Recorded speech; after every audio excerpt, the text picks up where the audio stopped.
Welcome to Cybersecurity Savvy, the show that demystifies cybersecurity for not-for-profit boards and leaders. Our guest today is Jackie Freeman. Jackie is a chartered accountant bringing over 30 years commercial and third sector experience, having worked in the retail, hospitality and not-for-profit sectors. She was formerly the finance director of Pizza Express, and her last senior appointment was as Executive Director of Corporate Services for the charity Marie Curie. Jackie is also a trustee of Age UK, Shape Arts and the Roundhouse Trust, and chairs the Strategic Finance, Finance and HR, and Business Audit and Risk Committees respectively. Jackie now combines her governance roles with interim and consultancy projects in both the commercial and not-for-profit sectors. Hi Jackie, thank you so much for joining us today. Morning Michala, delighted to be here. Excellent.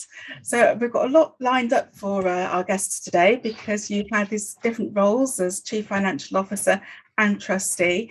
So let's have a chat first of all. For those who don't know you, do you want to say a little bit more about yourself? Thank you. Yes, so I'll try not to ramble on too much. So yeah, I'm a chartered accountant. It always seems like a bit of a surprise when Michala says over 30 years experience, but unfortunately that's true. So what's there to know best about me? I qualified in public practice, but wanted to get out into business as soon as I could, because I really enjoy being in business, really helping businesses grow and move forward and dealing with things as they crop up. And I've done a variety of roles, from quite operational roles to quite strategic roles, and now I'm mostly using that experience as a trustee, which is really interesting to be on the board of some really interesting charities and helping them with their growth plans. Excellent. So did you actually always want to be a CFO, or was it something else and then it was the interest in business that triggered?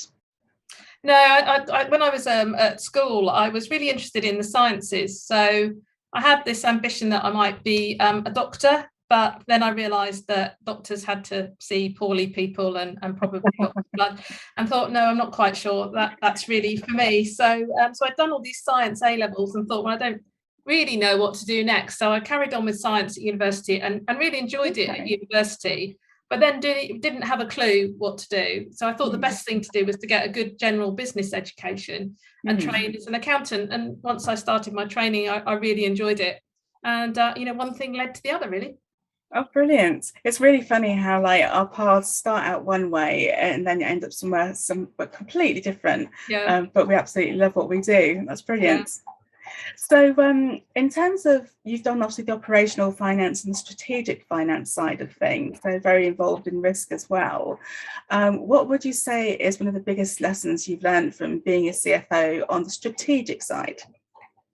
I think it's having a really clear vision of where you're aiming for and keeping that in your head as you plan your strategy, but also being able to balance, where your vision is and how you're going to achieve it. Then, you have to balance your financial situation, the operations, who the people are in your business to help you have good objectives, but you really need good objectives to help you achieve your strategy and your vision. Excellent. So it's a really cool role when it comes to a strategy, which won't be any surprise to our guests. So you talked about balancing risks against various things there, and obviously I'm most passionate about cybersecurity. So in terms of balancing risk about cybersecurity, how have you found that? I think it's something you have, as you go into roles like a CFO or a trustee or board role, you have to always bear in mind that there are risks associated, facing your business. And so you everything you do, really, if you think about the risks, and it's sort of almost you're doing a risk assessment for key tasks and objectives, you have to run your business and you have to achieve what you want to do, but you do it in such a way that you manage the risks. And you're not trying always, as people listening will know, you're not trying to eliminate risks, but you are trying to manage risk in a way that you feel then comfortable. So, either you can insure against some risks, you can mitigate some risks, and you can remove some others. But you do have to run your business. So you have to be able to run your business and bearing in mind those risks. Yeah, no, thank you for that. That's a really key point about being able to run the business, because certainly sort of old school security practitioners, there's that story about everyone was saying no first, when actually it should be, okay, yes, but how do we do that? And working very closely, obviously, with data protection practitioners as well. Yeah, I think it's how do you do it safely? Yeah. Should be the question you ask yourself. And safely can be for all sorts of things, can't it? Everybody knows you do a health and safety risk assessment when you're doing something that might have a harmful effect on your people. So I think it should become second nature to do a cybersecurity risk assessment when you want to start something new in your business. Yeah, that's definitely a dream of mine, about that becoming second nature for everybody. In your most recent CFO role at Marie Curie, you actually took on the additional responsibility of being a senior information risk owner, which, for those who aren't familiar with the term, it means that you had delegated authority from the executive team to accept information risk on behalf of the organisation. And how did you find sort of getting into that role when you first took it on? In a way, I guess it's slightly what should the right word be? Intimidating, because it is quite a big role and it's a big responsibility to take on. You are effectively that face of information risk for the organisation, in particular in its contractual obligations to the NHS, and not really to the NHS, to its patients, to the patients we deal with, to the staff, to everybody involved, and in charities, particularly donors too. So it is quite a big responsibility, and I think it was probably bigger than I expected. Okay. So as a CFO taking on that role, you really need to have experts helping and advising you, but you also need the board behind you too. So that balance of knowing that you're supported by the board and having experts to help you in coming to any conclusions or decisions that you need to make is absolutely vital. Yeah, and that's a difficult one, isn't it, for the not-for-profit sector, in terms of having those experts in-house, because obviously, well, first of all, there's a bit of a shortage of those with experience, and then the salaries at the moment are very high for people to secure, so that's not an easy task. What's your view about buying in resource? Yeah, I think that has to be an option for charities and any organisation that don't have the breadth and scope and size to be able to have that resource in-house. I think the most important thing is knowing what you don't know and making sure you get that expert opinion. Where you get that, if you've got the scale and scope and finances to afford it in-house, that's absolutely great. But if not, there's some good experts to buy into. Excellent. So you also just mentioned about when you started the role, it's a bit intimidating and you found it larger than you expected. What would you say was the sort of biggest surprise for you in that experience? Well, the breadth of the role and the requirements of the role. So the first thing I do, I'm a sort of learn by going on a course and reading and stuff. So I went on a course, and what I had a checklist of all the things that you have to make sure you're doing and reporting on.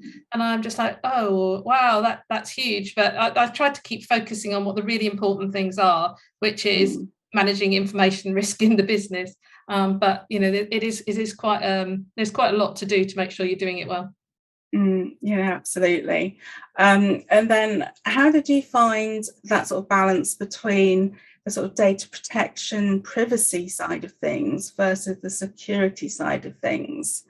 What I found is that the data protection, privacy, and information risk, it's so broad, it impacts so many different things that are happening in the organisation, many of which the people actually involved in the projects or initiatives don't even really realise that there's going to be an impact. So getting people to think about it as a matter of course, as we said earlier, is quite difficult because it is so broad and it covers such a wide range of activities in the organisation. Yeah, so you would be a supporter then of sort of security awareness initiatives and privacy awareness initiatives then? Yeah, it is. You just need to make it second nature for people, that they automatically think about doing things in a safe way. So I just nobody sets out. I don't think. Well, clearly there are some people who set out to do damage to an organisation, but the vast majority of people who are working in an organisation, because let's face it, our staff are our biggest strength. They're all the businesses I've worked in, it is about a people business, and that is what I love. But they can be our biggest weakness as well. So you just try and think that they also they think about these things, just as they say. So, as it's sort of taken a while to everyone to say, turn your computer off at the end of the day, lock your screen when you go away from your desk. You just got to try and keep plugging away at just those small things, and then gradually building on it, I think, so that the things become matter of course and they just happen all the time. But things do go wrong, and then you've got to get it so that people feel that they recognise when things have gone wrong, and they do report it, so that you can catch anything before anything seriously bad happens. For you, if you think back to before you were cyber savvy and that transition, what was the kind of one core moment, if you can pinpoint it, as to which kind of made that light bulb go off for you? I think it's just seeing some of the things that happen. It was a really sort of sad case. So this is sort of a good example that I think it was just as I was being appointed. Somebody had been working on a train.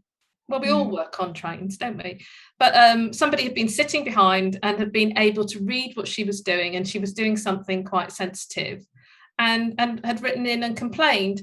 Now, that in a way that's probably quite good, because we knew, and there were some, really interesting circumstances, as there always are for these things, about, why she's been working in this way on the train.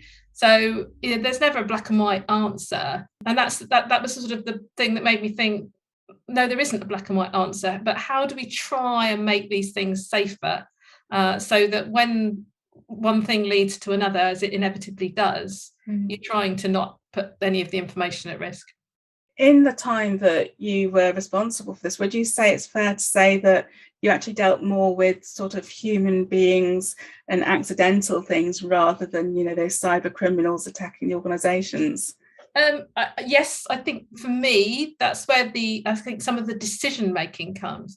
Now, if you get there's a big cyber attack, somebody's attacking the NHS. I think it was when I first joined Marie Curie, it was just as the WannaCry one. So that you've got to deal with it. You might not know exactly what you have to do, but you know how you're going to have to do it. You get the patch, you hopefully move it forward, and you hope you haven't been attacked. But if you have, this is what you do.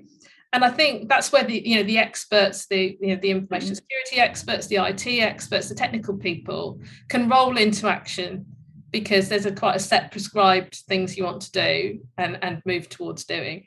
Where people have made a mistake, it's much more nuanced. So you need to understand what were the circumstances that led to that mistake, and has that mistake caused the organisation any harm, and what can we learn from it to try and avoid that mistake happening again.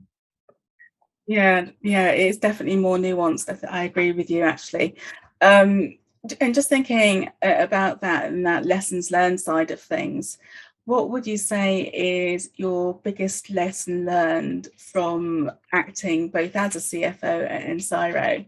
I suppose one of my sort of just more general ones is that when I was younger, I think I probably had a natural inclination to procrastinate a little bit, and think, I'll get more information, and being a numerical person, I'll gather more data, and then eventually the answer will become clear. And I think as you get more senior, you realise that you can't always make decisions on perfect data. So I think I learned that sometimes you have to make a decision on the best information you have, and that not making a decision can be much more weakening than actually making a decision and moving forward. It might not be the perfect decision, but you have to make decisions and move forward. Somebody told me once, write down what you think you're going to decide and put it in an envelope. And then when you get to the time when you really have to make the decision, make the decision and open that envelope again and see if you would have made the same decision back at the 2 or 3 weeks before, or whenever it was. And more often than not, you probably would have done. So that was really big learning for me. Sort of more on the CIRO side, I think it is that people are only human, and people will make mistakes, and do silly things, and you've just got to accept that, but try and do whatever you can to protect the organisation, bearing that in mind.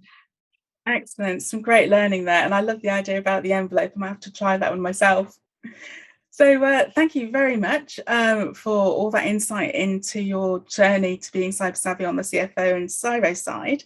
So some of our audience are trustees, and as an experienced trustee yourself, I'd like to hear your view on the challenge that cybersecurity presents to trustees and how you've managed this across the different organisations you've been a trustee for. Okay, thank you. So yes, so as a trustee, we're involved with the governance of the organisation, the charities that we're on the board for.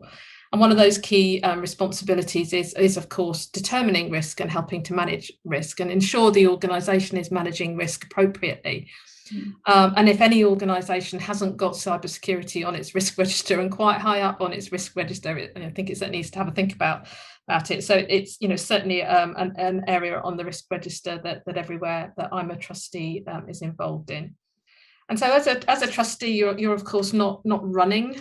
You delegate the day-to-day running of the organisation to the management team, but trustees are involved in the governance. So on a cybersecurity side, it's really making sure that the organisation is dealing with the risk of cybersecurity properly. One of the things you can do is getting a report about what's happening, getting an understanding of, is the organisation following the procedures and controls that it has in place to mitigate the risk? So as everybody, if we've got a mandatory training module, as everybody in the organisation needs to do it, done it, and is it up to date? Just some good KPIs about the procedures and the policies and making sure that the governance is right. Then understanding any incidents that have happened. What have we done about them? How have we protected the organisation? Did we need to report them? And have we done that appropriately? So that you can then take learnings from it and make sure and see how we could learn from it, move forward and reduce the risk to the organisation going forward. So being a trustee is an oversight role. And it's just making sure, but working with the senior management team, we're not marking their homework, but it's just making sure that the controls, the processes and what's happening is being done effectively to manage the risk to the organisation. At the start of that, you mentioned that cybersecurity is high up on the risk registers for all the charities that you're involved with. Is that a direct result of what you sort of learned as a CIRO, would you say, or was it always kind of something you were aware of before? I think it's something I've been aware of as being a risk to the organisation. I probably know quite how big a risk it is to the organisation, having held the CIRO role. So you probably can have a more informed discussion about the risk now that I've done the CIRO role. Okay, and would you say you've actually seen that change over the years? Because I know you've done being a trustee for a long time. I think I probably I'm encouraging people to raise it up the risk register more over time. And I think partly because the risks have actually increased in the external world over time as well. Yeah, no, absolutely. And the period that we've just had in terms of the pandemic and the huge challenges for charities around the fundraising and the remote working, which has obviously introduced additional risk. How have you kind of dealt with that from a trustee perspective? So it's been, so more generally, the charities I've worked with have, had to change the way they work quite considerably, quite fundamentally. So as a trustee, this is where you really come and help and support and I'd say guide. And I don't want to sound that in a patronising way, but it's give your support to the senior management team who are trying to manage that business day to day. And it's been affected the charities I work with in different ways. But that remote working, that sudden move to everybody not being in the office, but being able to access all the systems at home, it has definitely impacted all. And some of the questions as trustees we can ask is, how are you managing that securely? How are you changing your processes? And coming from the CFO side, how are you managing your financial processes? Because I think sometimes financial processes and information security can be quite tightly linked in this particular context. So just asking them questions, helping them to think about what they need to be doing, because certainly, for the first 12 months, a lot of people were thinking about just survival. But making sure that just in the back of their mind, we were thinking and doing things in a good a way as possible to keep the risks down. You mentioned the close links between finance and cybersecurity, so I'm guessing you're thinking about fraud on that front. I know that there's a new standard that's come in that IASME are responsible for accrediting, and it'll be interesting to see if more organisations sort of go down that route. Would you say that as a trustee, that's something you would be pushing and supporting? I think it depends on the size of the organisation. So 2 of my charities are quite small, one's quite big. So the big one I think should definitely be always looking to follow the best practice. Well, everybody should be following best practice, but whether you're actually following an accredited standard, I think is you need to do what's proportionate.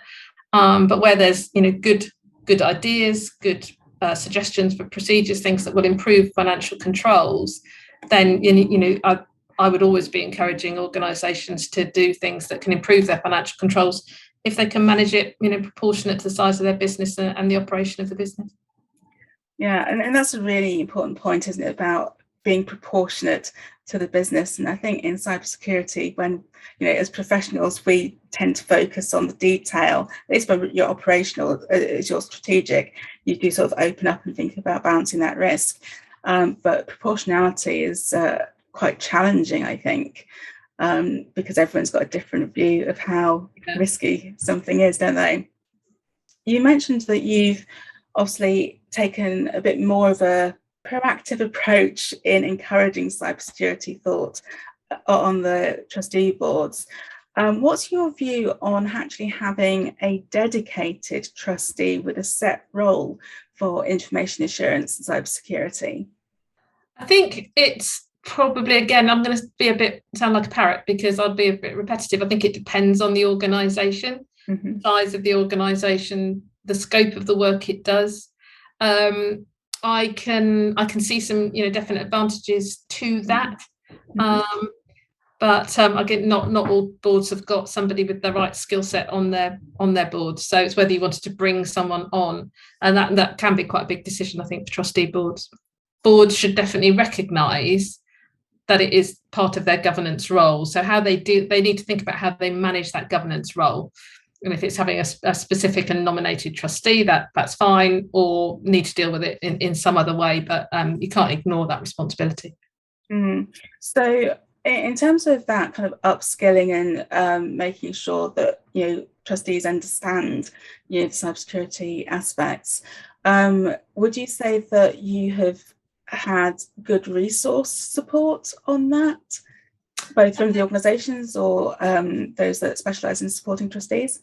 I should say I've only recently been appointed a trustee at Age UK, which is obviously a big national charity. So I'm really working my way through that. And I think the audit, they've got a very strongly resourced audit and risk committee. It is a regulated, does regulated activity. So they're very conscious of all of these obligations. So I haven't been as well doing much there. But the 2 smaller charities, I think it's been lighter touch and just being able to be sure that we've got the right processes and controls. It's not, I don't think either of them would say they've got specific board expertise in this area. So it's just been working through things as and when we need to. If you imagine, say I was a new incoming trustee, what would be your one bit of advice for me? So I think I would be looking at the risk register. So even if you're not on an audit and risk committee, the management or the ownership and governance of risk is a whole board responsibility. So make sure you're aware of the risk register. And if you think that any of the risks that are highlighted are not prioritised enough, or indeed you think there's a risk that isn't on there, then you should shout. Any trustee has the right and responsibility to make sure that they're happy that risks are being managed appropriately in the organisation. That's great, lovely. Thank you very much. I'm sure our audience will appreciate that advice, as will any new and upcoming aspiring trustees. Thank you. What are 3 books that you'd recommend to the audience and why? I really like reading books, business books and fiction books, really. So I've chosen 3 books. So the first one I chose was I'm a natural introvert, and so I chose Quiet by Susan Cain, which is the power of an introvert in a world that can't stop talking. And it's really interesting to see how the sort of extrovert nature has developed and how introverts can hold their own in this world that can't stop talking. So if you're a more introvert by nature, I would definitely recommend that one. The second one is one I've had quite a long time, and actually digging it out made me think I'm going to read it again, which is called How Remarkable Women Lead. So sorry to the other section of the population, but actually it's got some really amazing stories of how women who've made it into leadership roles have done that.